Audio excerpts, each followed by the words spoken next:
Jadi kalau sekarang kemudian mengancam akan menjadi oposisi, kayaknya pernyataan Budiman beberapa bulan yang lalu itu ya agak salah gitu. Berarti Prabowo sebenarnya nggak strategis lah. Ya kembali kepada apa yang saya sampaikan juga beberapa bulan yang lalu, yang strategis dari Prabowo, satu-satunya yang strategis dari Prabowo adalah dompetnya. Sampai ada dua jalur, jalur Hasim, jalur Dasko.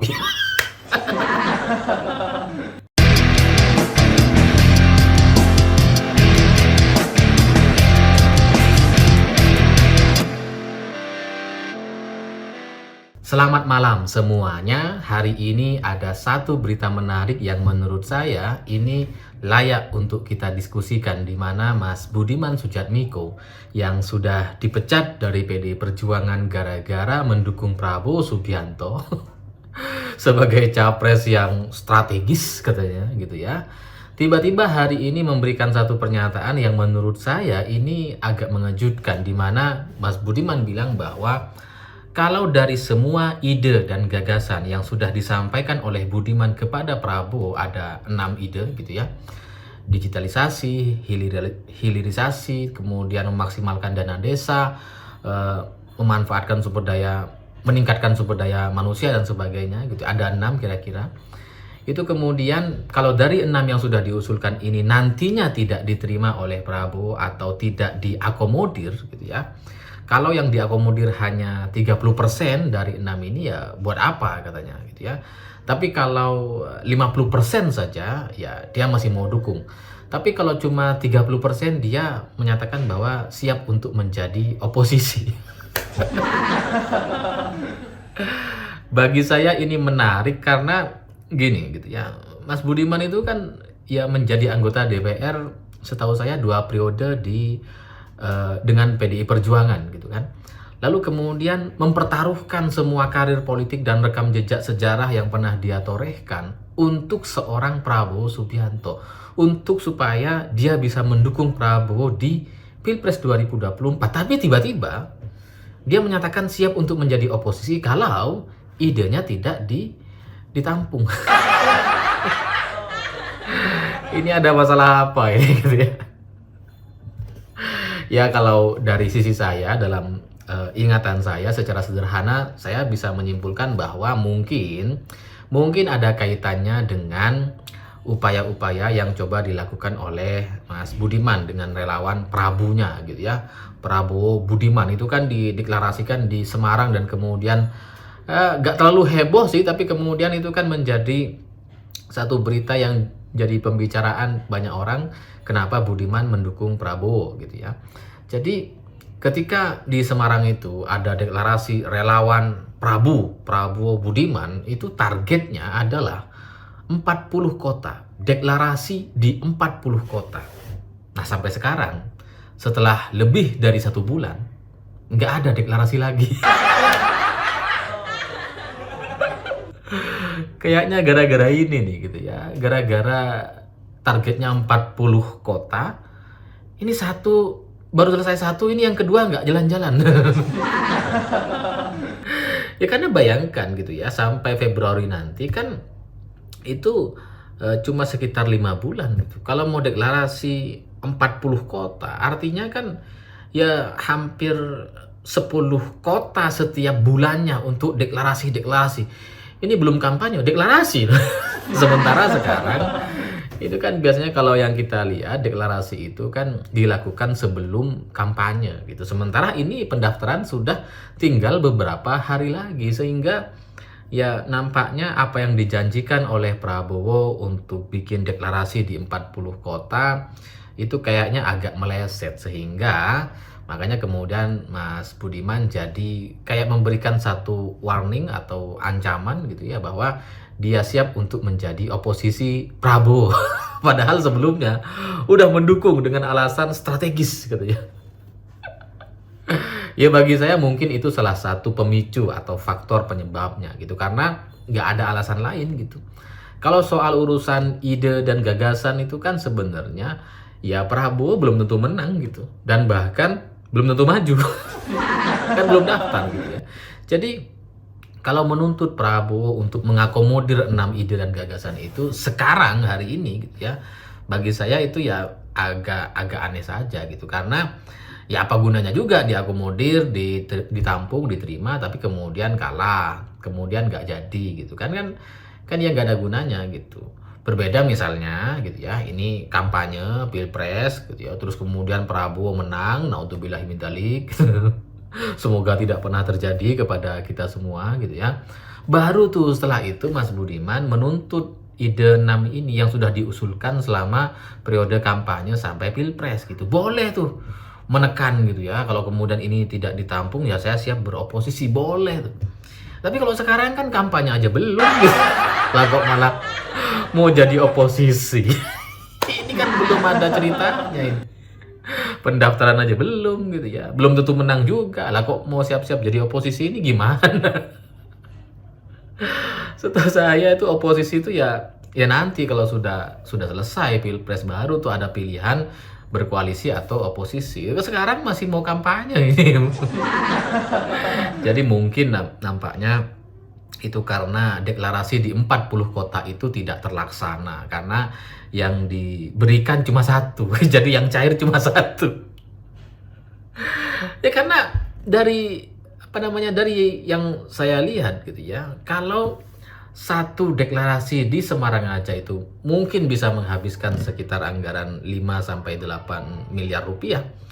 Itu ya kalau 40 kota ya tinggal kalikan. Kalau 40 kali 5 ya banyak gitu kan. Jadi ya mungkin agak mengecewakan karena yang cair baru satu gitu. Itu kemudian yang membuat Mas Budiman mungkin jadi agak menekan. Di sisi lain gitu ya, mungkin juga ada faktor yang memicu Budiman untuk berbicara ini. Bisa saja misalkan masalah soal bocornya rekaman Permadi atau Abu Janda yang menyebutkan bahwa kalau orang mau masuk mendukung Prabowo itu ada 2 jalur. Jalur Hasim, jalur Dasko. Nah, kalau Budiman itu jalur Hasim katanya. Jadi ya mungkin dengan bocornya video rekaman itu kemudian membuat Budiman juga jadi nggak nyaman hari ini atau posisinya jadi kurang baik gitu. Karena ya setahu saya gitu ya, menurut informasi yang saya dapatkan ini cukup valid lah. Ya kalau yang soal isu-isu kemarin itu 100%, yang ini 70% valid lah gitu ya.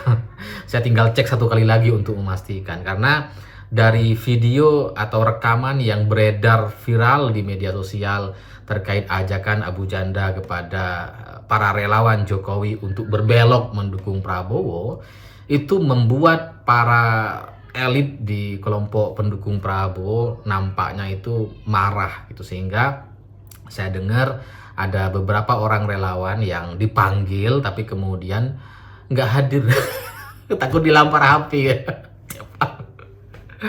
Makanya nggak hadir gitu. Nah, jadi dengan situasi seperti ini mungkin Budiman sedang tertekan gitu ya, yang lain juga sedang tertekan gitu ya, apalagi yang suka lapor-laporin kemarin gitu ya, yang 500 juta gitu.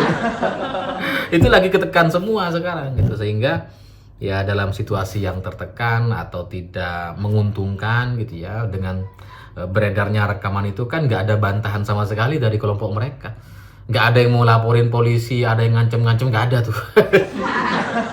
Karena mereka tahu kalau dilaporin pun ini akan kebuka semakin banyak lagi, sehingga jauh lebih merugikan mereka gitu. Makanya kemudian nggak dilaporin gitu. Sehingga ya dengan posisi yang seperti ini mungkin para elit tim Prabowo itu melihat bahwa orang-orang yang dibawa oleh mereka selama ini yang dikiranya mampu untuk mendukung Prabowo dengan memainkan isu dan narasi di media, ternyata nggak berkutik sama sekali ketika dihadapkan dengan kita. Saya, Mas Yusuf, Mas Jo, trio nih gitu ya, kalau sudah bergerak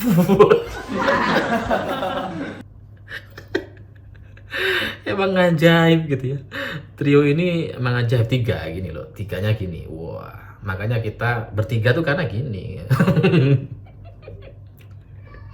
Jadi Jadi ya mungkin gitu ya di kelompok sebelah sudah apa namanya sudah ada diskon-diskonan gitu. Mungkin yang sebelumnya anggarannya 100 sekarang dipotong 50% gitu kan. Makanya jadi panik nih sampai Mas Budiman juga bilang seperti itu gitu ya. Kalau sekiranya ini tidak diakomodir atau tidak dilaksanakan oleh Prabowo ya dia siap menjadi oposisi. Padahal kalau saya lihat dari 6 usulan yang dia sampaikan, digitalisasi, hilirisasi, meningkatkan sumber daya manusia, memaksimalkan dana desa, konektivitas dan sebagainya itu sebenarnya adalah program-program yang selama era kepemerintahan Pak Jokowi itu sudah dilakukan dan akan dilanjutkan oleh Pak Ganjar gitu sebenarnya gitu ya dari 6 ide itu. Sehingga aneh rasanya kalau kemudian Budiman mengusulkan itu kepada Prabowo dan lalu setelah itu kalau ini tidak dilaksanakan dia akan menjadi oposisi. Itu kan tidak sesuai dengan pernyataan beberapa bulan yang lalu yang menyebut Prabowo sebagai pemimpin strategis gitu ya. Karena kalau dia yakin dengan istilah pemimpin strategis itu, maka semua usulan yang dia berikan itu tidak harus dilaksanakan. Namanya pemimpin strategis gitu kan. Pemimpin strategis harus bisa memilah dan memilih mana yang boleh, mana yang bisa dia kerjakan, mana yang bisa dia negosiasikan, mana yang enggak. Boleh dong. Namanya pemimpin strategis gitu ya. Jadi kalau sekarang kemudian mengancam akan menjadi oposisi, kayaknya pernyataan Budiman beberapa bulan yang lalu itu ya agak salah gitu. Berarti Prabowo sebenarnya nggak strategis lah. Ya kembali kepada apa yang saya sampaikan juga beberapa bulan yang lalu, yang strategis dari Prabowo, satu-satunya yang strategis dari Prabowo adalah dompetnya. Sampai ada 2 jalur, jalur Hasim, jalur Dasko.